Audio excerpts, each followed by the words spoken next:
Welcome back, everyone. In today's episode, we address questions on email automation delays, pre-header text, whether sending fewer emails makes sense, Amazon charging for returns, all those returns again, and Mother's Day email campaigns. I'm Greg Zakowicz. And I'm Gabe Macaluso. Greg, did you know that May is National Barbecue Month, National Hamburger Month, and National Blood Pressure Month? Come for the meat, stay for the hypertension. Welcome, everybody, to today's show. You know how it works. 5 topics, 3 minutes each. We run long, apologize later, and then move on. Before we get started, go ahead and click that like and subscribe button. If you have any questions you want us to answer, leave them in the comments section. While we talk about email today, remember, great email marketing doesn't have to be expensive, so take that to the bank. Our first topic today is about delays between automated emails. Gabe, a common question is, how much of a delay should I put between each message? And while every automation will be different, let's talk about 2 of them. It's welcome series and cart abandonment. Let's start with the welcome series. Gabe, what do you say? Yeah, great. It's a great topic to start with. And, first off, the first email has to go out immediately, right? People sign up for a discount or sign up to be part of the club or whatever. They're going to want to see that email immediately. Now, there's some debate whether or not, do you send them an SMS or do you send them an email first? I'm a fan of email because, to me, there's a lot less likelihood that they're going to be distracted by the text coming in to leave your website, especially if they're on a mobile device. So to me, it's email first, then SMS within 15, 30 minutes. So you start engaging with them. And then, of course, you have your flows and your cancellations and all that kind of stuff. The idea being that if someone places an order after that first welcome email, you don't need to keep following them up, or you're splitting them down a different path and you're taking them, more about engagement, getting them plugged in with the community and doing all those kind of things. What are your thoughts on this? Yeah, so I go 1 message each day. Start with the email, of course. If you sign up for SMS, obviously we want to talk about that, and we want to get SMS into that same flow. I would send that almost immediately, maybe half an hour later, but almost immediately.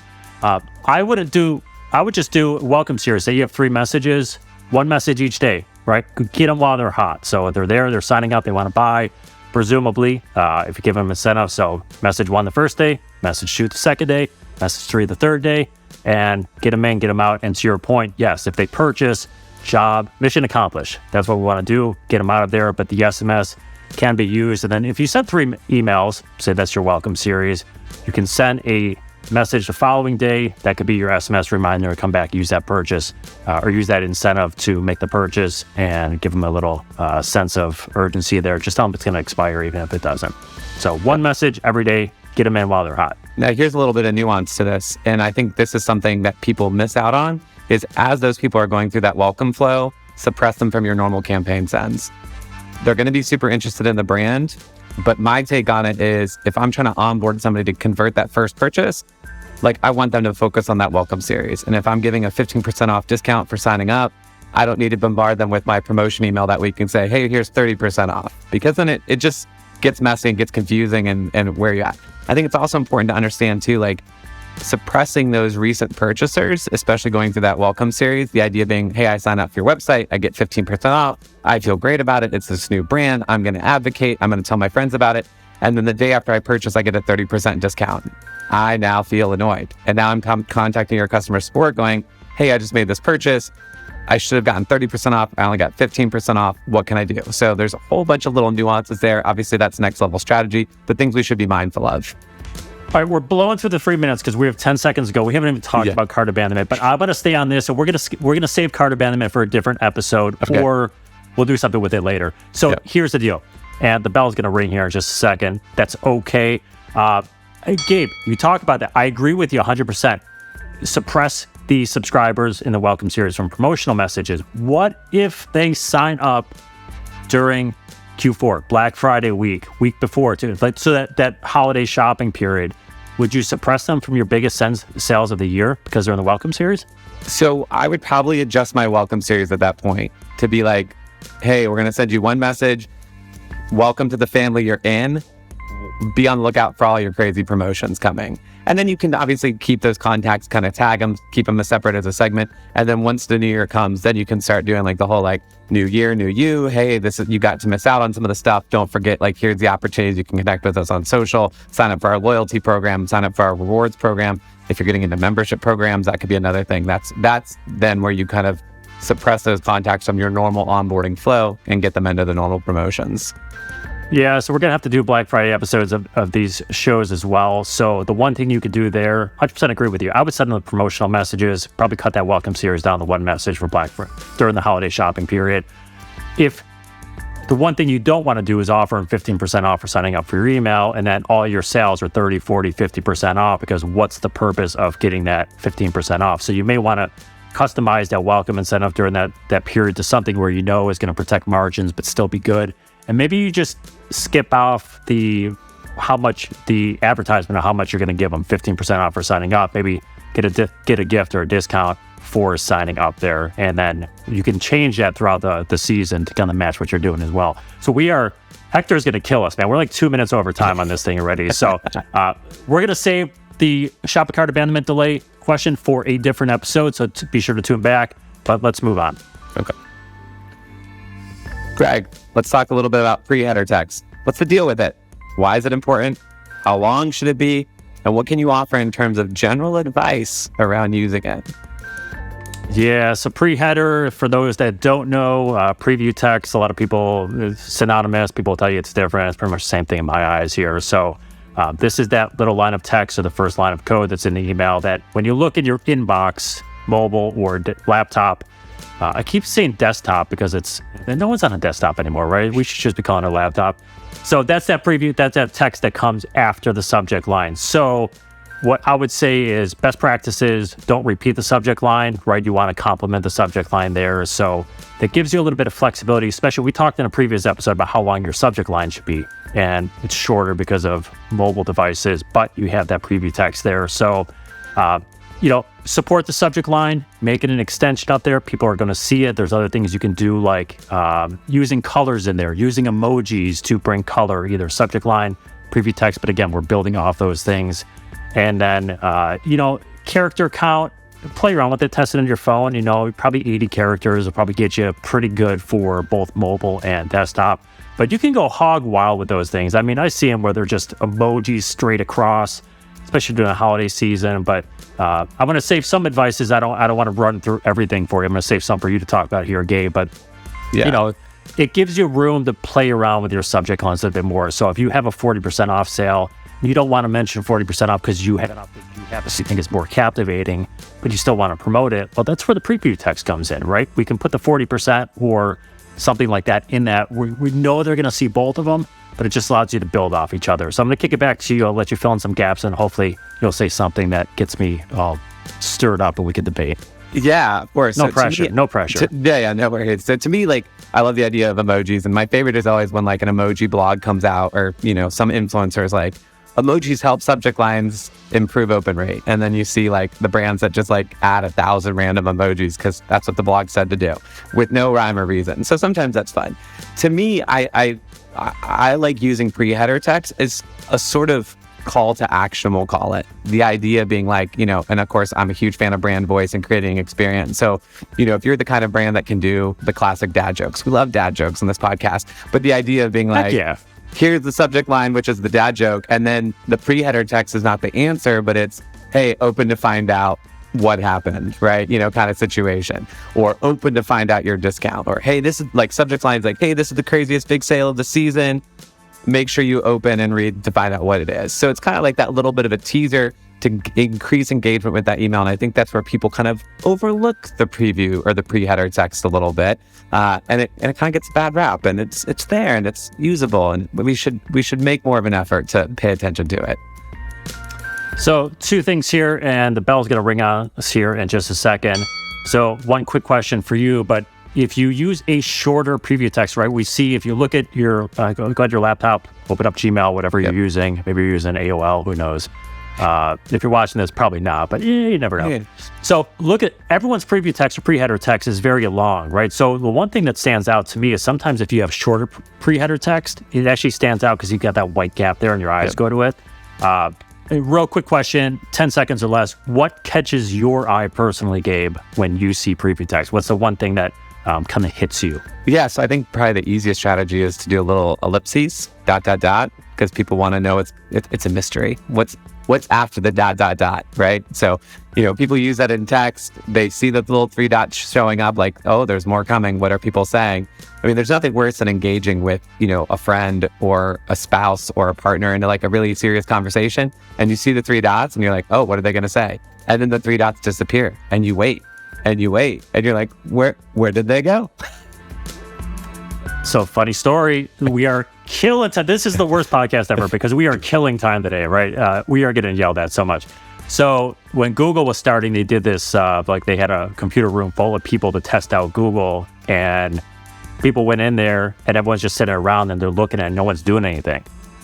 And the guy kind of leading the group says, why is anyone not doing anything? They were waiting for the page to load because every web page was colorful and had a million things on it, and it was just Google, right? It had the search engine. So it's kind of the same thing, right? They're waiting and waiting.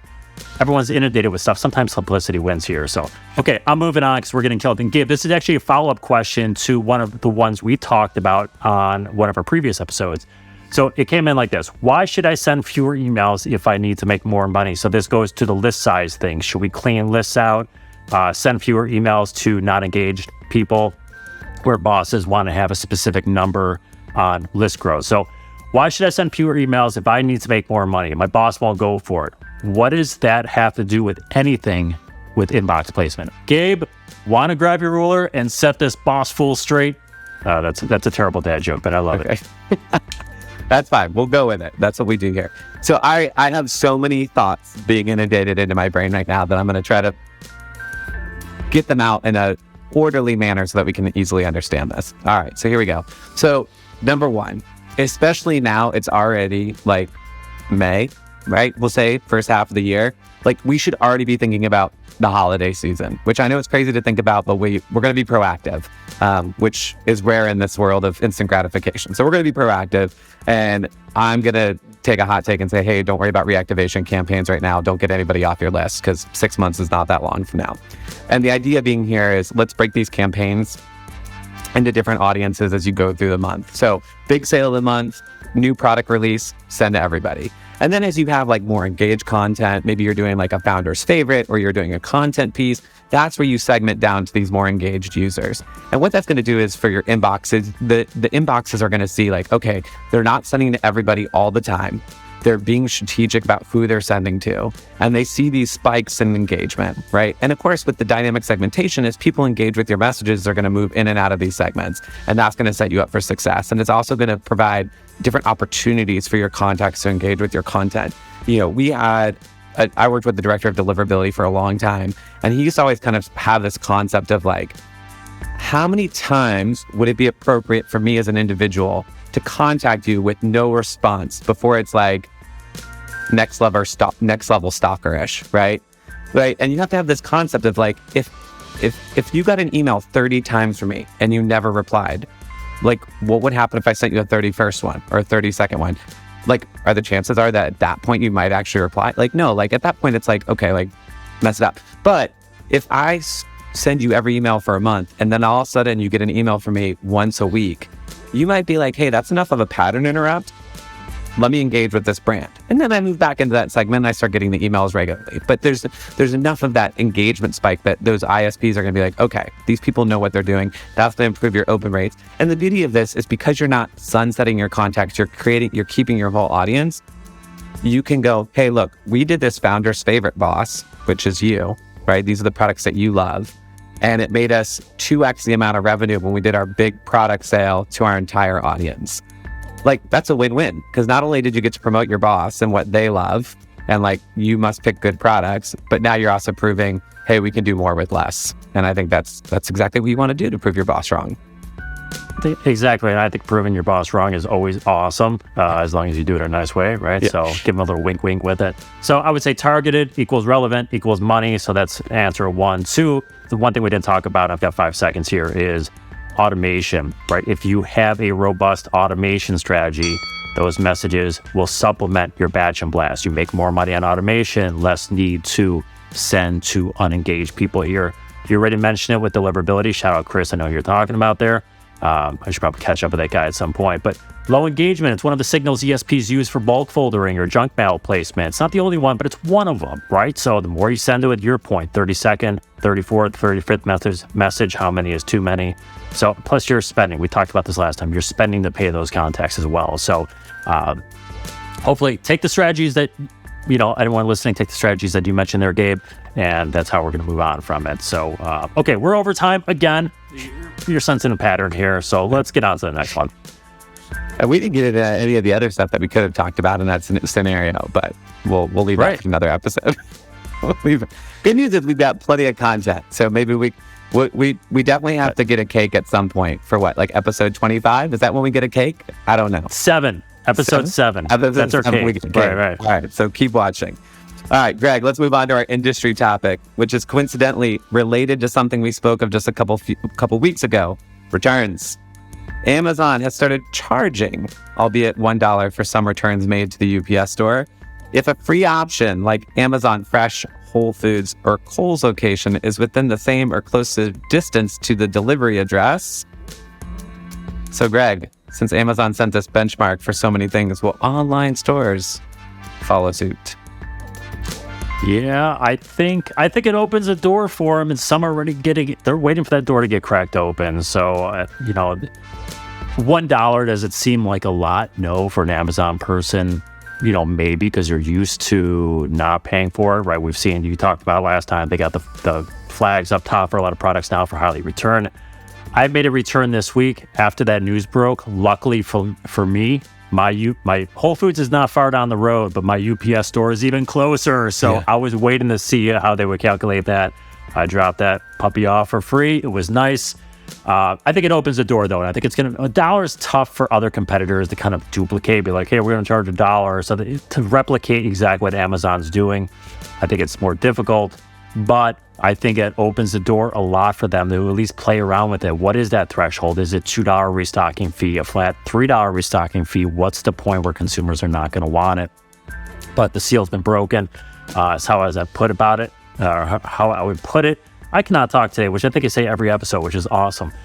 So here's the thing. If I'm shopping at XYZ store that's not Amazon, and there's a $3 restocking fee, say, for making the return, or a $3 return fee, whatever they want to call it, right? It's all the same thing. Am I going to think about returning it less? Yes. Am I going to look at that before I purchase like I normally do with return policies and maybe purchase less and go to Amazon because 1 is better than 3 if I'm paying out of pocket? Yeah, probably so. So I think retailers are really in a tough place to figure out how to do it. But I think the seal's been broken. I think this is going to be the trend where free returns, unfortunately, for most brands are going to be fewer and fewer. And I think we're eventually going to get to a point until something happens where it's say bye-bye to it. Yeah. So I'm going to go the counterpoint on this. And I will be very interested to see if this $1 fee actually increases the number of products returned. Because I know there's been instances where I've submitted an Amazon return and I'm like, oh, I didn't get there or something. My life got busy, right? And usually you have like a 2-week window to actually get it there. And I'm kind of like, I talked about this with my team yesterday. When you plan an event, if you charge a small fee like $5, $10, your attrition rate is way lower for people just not showing up. Versus if I sign up for a free event, it's kind of like, if I go, great. If not, no big deal, right? But now that I've invested in this $1, does that drive more people to actually complete the return? So I'll be very curious to see what is the margin and what kind of adjustment takes place there in terms of, very basic line level, right? Like if 5 more products get returned at $20 a piece, how much that $1 really cost me? Well, that's an awesome point here. 2 ideas. One, we should charge $1 a year subscription, like Patreon, this thing here. So get $1 to listen to us jabber on for 20 minutes. The other thing I wonder if we're eventually going to see a shortening of return windows on Amazon, because right now it's about 30 days or so, right? It's like I return something today. It's like, hey, bring it back by August 5th. And I'm like, oh, I got plenty of time. But like you said, sometimes you get busy and that thing sits on the counter for 2 weeks. I wonder if they charge $1, we start to see that shift to say 2 weeks, so that one, it kind of spurs people. You're right. I'm going to pay $1, I'm probably more likely to go return that thing because I've got that investment there. But I also wonder if they want those things coming back much quicker for, for simplicity reasons in their inventory, to actually shorten that window and say, hey, it's $1, shorten the window unless you ship it off to Whole Foods there, right, and get you in the store there. So again, shocker, we're over time, but this is super interesting to follow. I'm sure we'll be talking about this as they roll out the next thing in the next couple of weeks. But Gabe, keep an eye out for your own returns. I know you said you're a return addict here with Amazon with things. So if you start getting charged, I'm curious how close your UPS is to your one of those other stores there. But let me know if that changes your patterns here. So final topic today involves Mother's Day emails and SMS marketing. Gabe, I just put 2 here because we blow through time. Maybe it's your number 1 tip. What 2 tips you give the audience for planning Mother's Day email and SMS campaigns for the season? Yeah, so great, obviously a great topic here. Mother's Day, Father's Day, these are interesting holidays. And we've seen the thing, like the effort of people giving people the option to opt out of receiving Mother's Day, Father's Day emails. I think it's incredibly, sympathetic. In that sense, and I think that's a nice thing to do. If I'm tight for time, am I going to focus on that and give people the opportunity to opt out? Maybe not. I think there's still a way to go about it with honoring the legacy or honoring that person, even if they're no longer here with us. And I think that's good to be sensitive about. But all that to be said, I think there's a lot of fun things you can do with this. And again, when we hit in that brand voice and what we talk about, if I had to give you one strategy, I would say, make sure you market in a timely manner. I actually got an email this morning saying, hey, today's the last day to order for guaranteed delivery by Mother's Day. Super smart. We've used that strategy forever on Black Friday, Cyber Monday with like shipping holidays and all that kind of stuff. So I think that's a super smart strategy in terms of Mother's Day is I think a week or 2 away. It rotates what day it's on. I can't remember what day it is. I know it's Sunday in May, so I'm aware of it. Obviously, I have a wife and children, so I'm very aware that I need to celebrate this holiday or help celebrate it. With that being said, that's a nice gentle reminder, and I think an easy, low effort way to kind of push some of those additional sales as we approach the holiday. Yeah, and it's so shout out to our listener Jim, who messaged me on LinkedIn and said, hey, here's an example of an email opt-out for Mother's Day. And I forgot, it was based on a conversation we had in our last episode here. So shout out Jim. But I think if you have the ability to figure out that opt-out process, right? So you could do it for Mother's Day, Father's Day. If you had the process figured out where you can easily replicate it, I would absolutely do it, because losing a parent, God forbid, God willing, I have not done that yet, but I can imagine that's one of the hardest things that you're going to go through just emotionally. And getting emails, while I don't think people necessarily take offense to it, it just brings up bad emotions. So if you can figure out the opt-out, I would absolutely try to do that best you can. People will understand if you try to make a mistake or whatever for the most part. So do that. Otherwise, start early, which I know, you can't really do that by the time you're listening to this episode here, but you've got a little bit of time there. So use those last chance, really think about, can you offer gift wrapping maybe as a service, or packaging or selling something, maybe give a little gift with them as well, just to kind of spur that, because they're going to be inundated with everyone sending Mother's Day emails, especially if you're a product and not flower or typical gifting type thing, right? So, you want them to buy your stuff, not the flower things. We love flowers. I sent my mother flowers, but if you're not, you don't want to buy flowers if you're not selling flowers, right? So, I'd focus on what makes that a better gift than the traditional flowers. If you're selling flowers, ladies love flowers, right? It's brightens up their day, but it's the gift that keeps on giving for at least 7 to 10 days until they croak on you. So that's where I go with it. Just make yourself sound special. You could do the opt-out, and I'd go from there, and then just rely on your regular marketing shops at that point. So I think you'll be good. That wraps up that topic here. We only pushed over time on that one a little bit, so we're actually doing better as we get further along here. So remember, when planning your email campaigns, great marketing doesn't need to cost a fortune. You guys should all know that by now. So you should be using some sort of provider that gives you all the tools as the leading providers, 24/7, 365 live support, yet doesn't cost a lot. And in many cases, 40% less. So if you're interested, check out the link to Omnisend in the video description there. And that's it, Gabe. The inbox is full. A friendly reminder to all of you out there, if you have any questions you want us to tackle, leave them in the comments section. Don't forget to like and subscribe. And of course, you can find Gabe and myself on LinkedIn at any time like Jim did. Hope you enjoyed learning something today. Thank you to our producer, Hector Salamanca. I'm Greg Zakowicz. And I'm Gabe Macaluso. Thanks for tuning in. Be sure to check out any past episodes you may have missed. And if you want more on empathy and opt-out options with your emails, be sure to check out the video right there. And until next time, happy marketing, everyone.